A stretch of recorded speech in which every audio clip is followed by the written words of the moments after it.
Sure. Hi, Dr. Peterson. Over the last couple weeks and further back, you talk a lot about consciousness and the importance of it.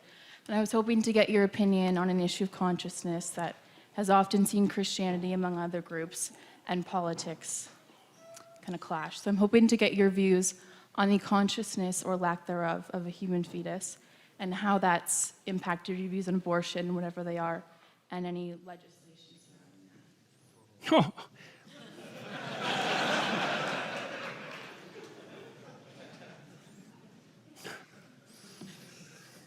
Thank you.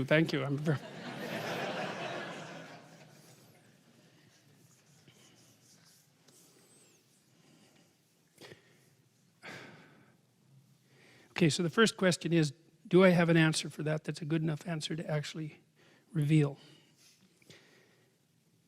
No, I don't, but I can flail about a little bit around it. Abortion is clearly wrong. I don't think anybody debates that.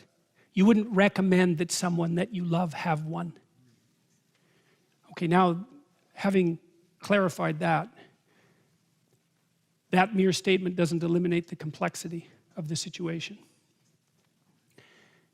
The first question is should everything wrong be illegal?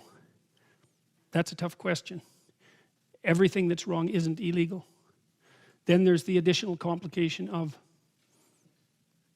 the difference, let's say, in gravity regarding the problem in relationship to men and women. And we don't know how to deal with that. Having said that, I would say that it's actually the wrong question. There's something Leonard Cohen said once. He said that in a massacre, there's no decent place to stand. And what he meant by that was sometimes you're where there is no good decision left. No matter what you do, it's wrong.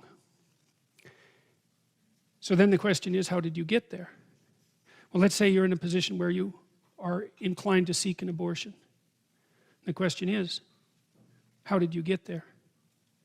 Now, we have a lot to straighten out about the sexual relationships between men and women in the modern world. They're bent and warped and demented out of shape. One of the things I see with young people, for example, is that they will engage in sexual acts with one another that they would not talk about with one another. I mean, couples will do that for that matter, like married couples will do that, but they're married, that's a different story. It seems to me that if you are willing to engage in a sexual act with someone with whom you would not discuss that act, you probably put the cart before the horse. So, the discussion regarding the legality of abortion is nested inside a larger discussion about the morality of abortion, and that's nested inside a larger discussion about the proper place of sexuality in human behavior. And to me, that's the level at which the problem needs to be addressed. Now, I don't have the answer to that, because the old answer was get married. That's a good answer, and it's an answer that people should still listen to. But we'll put that aside momentarily. I had a client at one point who was, I don't know, she was probably, I'm going to disguise her in a variety of different ways. She was 27, 20, thereabouts, had come from a relatively conservative background, quite a timid, fearful person, and also not very well, not sophisticated in relationship to relationships. And she'd never had sex. Well, there's a bunch of things she'd never done. Well, the answer from me to her wasn't continue to be timid about everything, because that wasn't working out for her. She needed to go have some adventures.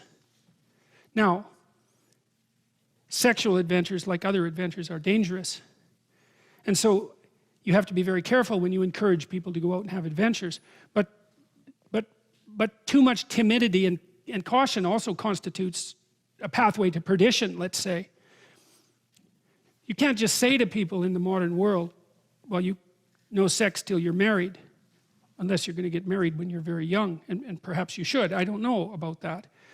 But I don't think that we're mature enough as a culture to have a serious discussion about sexual propriety, especially in the aftermath of the birth control pill. And we seriously need to do that, and we haven't. And so I think the eternal debate about abortion, horrible as it is it's the surface manifestation of a much deeper problem.